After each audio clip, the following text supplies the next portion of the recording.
बस्ती सदर तहसील के कलवारी रामपुर तट बंध में सरयू नदी की कटान की डर से ग्रामीणों ने घरों से सामान खाली करना शुरू कर दिया। बाढ़ पीड़ित अपने रिश्तेदार और किराए का कमरा लेकर सामानों को सुरक्षित कर रहे हैं। बाढ़ पीड़ितों का आरोप है कि बाढ़ खंड व जिला प्रशासन गांव को कटान से बचाने के लिए कोई प्रभावी कदम नहीं उठा रहा, जिससे जनता में प्रशासन के खिलाफ रोष बढ़ रहा है। क्या समस्या है? जो है समस्या सर बाढ़ है। बाढ़ से हम लोग बहुत पीड़ित हैं और यहाँ पे एक डीजिंग का काम चल रहा था। नदी के बीचों बीच में जो काम अधूरा हो गया, अधूरा होने के बाद वो पानी का बहाव है गांव के इस तरफ आ गया और गांव में अवैध तरीके से खदान हुआ था। खदान बहुत बड़ा खदान था। खदान में पानी आने के वजह से ये सारी समस्याएं इस खदान और डीजिंग के वजह से हुआ है। सारा पानी गाँव के करीब में आ गया, गाँव नदी के करीब में पहुँच चुका है। एक दो लोगों का घर भी कट चुका है और समस्या बहुत ज़्यादा है और हमें प्रशासन से कोई आश्वासन नहीं मिल रहा। लोग आते हैं चले जाते हैं, अपनी यहाँ आएंगे, हाँ जी हो जाएगा, होने का कोई वो नहीं। हम लोगों का यही मांग है, आपके द्वारा बता रहे हैं, हम लोग का यही मांग है कि हमारे लिए एक ठोकर का इंतज़ाम कराए ताकि हमारे जो ज़मीनें हैं, घर हैं, बच सके। उसके लिए बंधे का एक ठोकर का निर्माण हो जाए, वही सबसे बढ़िया काम होगा हम लोगों के लिए, क्योंकि हमको यहाँ से कहीं और ना जाना पड़े, नहीं तो हम कईयों वर्ष पीछे चले जाएंगे। एक तो माझा क्षेत्र से हम लोग रह रहे थे और अभी कैसे ना कैसे करके हम लोग थोड़ा सा आगे बढ़े हुए हैं, फिर हम कईयों ना कईयों वर्ष पीछे चले जाएंगे। तो हम सरकार से यही अनुरोध करते हैं कि हमारे लिए कुछ व्यवस्था कराए और यहाँ पर कुछ बांध का काम चालू करवाए।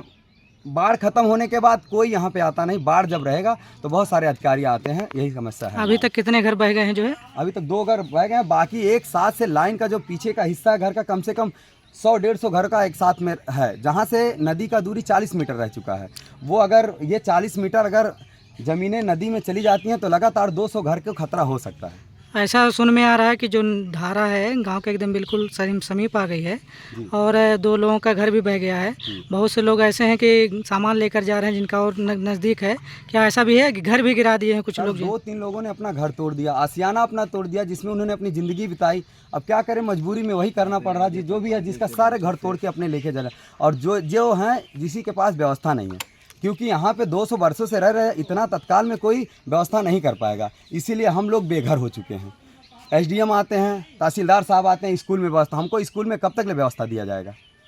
कोई हमारा आशियाना होना चाहिए। सरकार किस लिए बनी है? एसडीएम डीएम किस लिए बने हुए हैं? उनके पास इतना सिस्टम है कि हमारे लिए कुछ भी कर सकती है, लेकिन चुप्पी साधी हुई बैठी हुई, पूरी सिस्टम करप्ट है, कुछ काम करने लिए लायक नहीं है कोई। क्या नाम है आपका? मेरा नाम सुरेंद्र पासवान है सर। मेरा भी घर इसी करीब में पड़ेगा।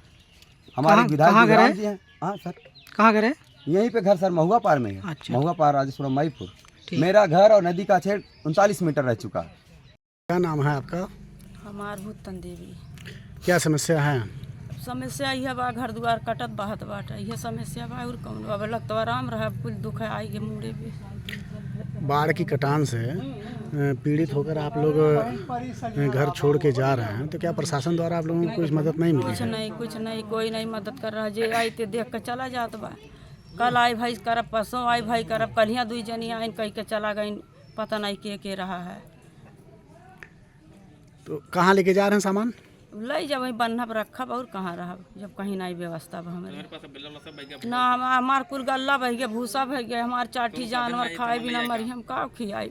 क्यों सरकार हमार काम दे? अब कितना दिन से कटान चल रहा है? कटान तो 15-20 दिन हो गई कटत, लेकिन आज 3-4 दिन से तो एकदम हद से बाहर कटत बा।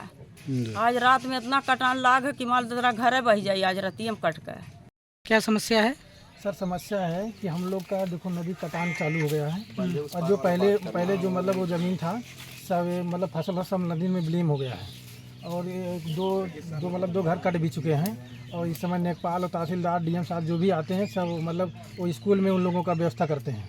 तो स्कूल में हम लोग का व्यवस्था कब तक होगा सर? हम लोग का यही गुजारिश है कि बंदे के उस पार जो ज़मीन है हम लोग का बैराड़ी अतमाल या महुआ पार कला का जो भी ज़मीन है वो हम लोग को ज़मीन मिलना चाहिए। जो अवैध तरीके से दूसरे लोग ने कब्जा किया है वो हम लोग का हमारा हक हमको चाहिए। नहीं कब तक हम लोग स्कूल में व्यवस्था करेंगे या अदर जगह ही जाएंगे?